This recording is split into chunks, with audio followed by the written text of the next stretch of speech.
Discover how to create professional and eye-catching thumbnails using Canva and CapCut.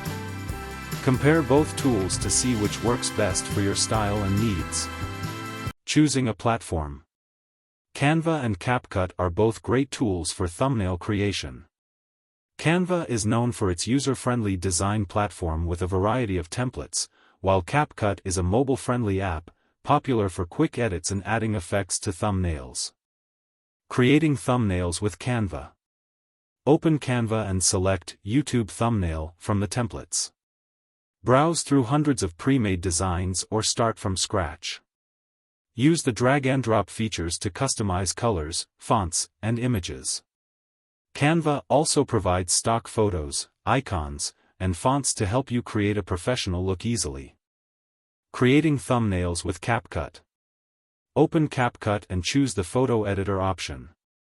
Import your image or video frame to start. CapCut offers cool effects and filters to enhance the image quality and colors. You can add text and stickers, though it offers fewer templates compared to Canva. CapCut's strength is in its quick, mobile-friendly editing and effects. Customizing with bold text and visual elements.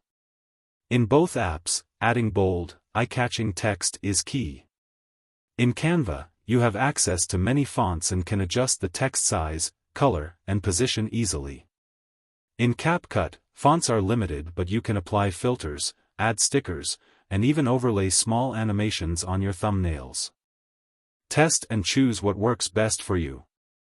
Canva is better for template-based design, while CapCut offers on-the-go, mobile editing with additional effects and filters.